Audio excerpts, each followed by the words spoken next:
നിങ്ങളെ ലൈഫിൽ ഒരിക്കലെങ്കിലും ലസാനിയ കഴിച്ചിട്ടില്ലെങ്കിൽ കഴിച്ചിരിക്കേണ്ട സംഭവം കേട്ടോ ഇതുണ്ടാക്കാൻ ലസാനിയ ഷീറ്റ് എന്ന് പറഞ്ഞിട്ടുള്ള ഒരു സംഭവം ഉണ്ട്. നമ്മൾ പിന്നെ വെങ്കാക്കട സാധാ കുടുംബം അതുകൊണ്ട് നമ്മൾ ഉള്ള സമൂസ ഷീറ്റ് വെച്ച് അഡ്ജസ്റ്റ്. സംഭവം ഭയങ്കര സിമ്പിൾ ആട്ടോ. ആകെ ഉള്ളത് ഈ ഒരു മസാല ഉണ്ടാക്കി എടുക്കാൻ. ഇത് നമ്മൾ സാധാ ഉണ്ടാക്കുന്ന മസാല തന്നെ പോലെയാണെന്ന് നിന്ന് തോന്നുന്നു. എന്നാലും ഞാൻ പറഞ്ഞുതരാം എങ്ങനെയാണ്. ആദ്യം ജിഞ്ചറും ഗാർലിക് ഇട്ട് കൊടുത്തിട്ട് വഴറ്റിയെടുത്ത് എന്നിട്ട് ഉള്ളി ഇട്ട് കൊടുത്ത് എന്നിട്ട് ക്യാപ്സിക് ഇട്ട് കൊടുത്തു. ഇത്രയും പൊടികളാണ് ഇട്ട് കൊടുത്തത്. അതായത് മുളക് പൊടി, മഞ്ഞപ്പൊടി, ഗരം മസാല, കുരുമുളക് പൊടി അത്രയും ഉണ്ട്. പിന്നെ ഇതിലോട്ട് ഇട്ട് കൊടുക്കുന്ന അരച്ച് വെച്ച ബീഫ് ആട്ടോ. അതായത് മിൻസ്ഡ് ബീഫ് ഇട്ടിട്ട് നന്നായിട്ട് വേവിച്ചെടുക്കും. ഇതിലോട്ടുള്ള മസാല റെഡിയായി. ഇനി വേണ്ടത് ഈ വൈറ്റ് സോസ് ഉണ്ടാക്കാന്നുള്ളത്. അത് ഏകദേശം എല്ലാവർക്കും അറിയായിരിക്കും, പ്രത്യേകിച്ച് പറഞ്ഞു തരേണ്ട ആവശ്യമില്ല. ഇവിടെ നമ്മളെ ബംഗാക്കട സാധാ കുടുംബമായത് കൊണ്ട് തന്നെ ഇതിലോട്ട് ഉപ്പും കുരുമുളകും കൂടി മാത്രമേ ഇടുന്നുള്ളൂ. കാരണം ചില്ലി ഫ്ലേക്സ് ഒന്നും ഇല്ലടോ. ഇനി ഇതെല്ലാം ഒന്ന് ലെയർ ചെയ്തെടുക്കാം. ഞാൻ അതിന് വേണ്ടി സമൂസ ഷീറ്റ് ആട്ടോ എടുക്കുന്നത്. സോ ബേസ് ആയിട്ട് അടിയിൽ വൈറ്റ് സോസ് വെച്ച് കൊടുക്കുന്നുണ്ട്. എന്നിട്ട് അതിന്റെ മുകളിൽ കുറച്ച് ചെറു ചൂടുവെള്ളത്തിൽ മുക്കി വെച്ച് ഞാൻ സമൂസ ഷീറ്റ് ഇട്ടു. സംടൈംസ് ഞാൻ എന്താ പറയുന്നത് എനിക്ക് പോലും മനസ്സിലാവുന്നില്ല. നിങ്ങൾക്ക് കാണുമ്പോൾ മനസ്സിലാവുന്നില്ല. അത് മതി.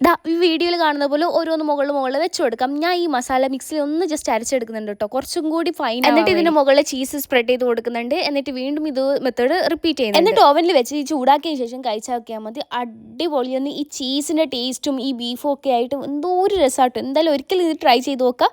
അപ്പോൾ okay, bye. Follow for more videos. അടുത്ത വീഡിയോ കാണാൻ. ചേട്ടാ.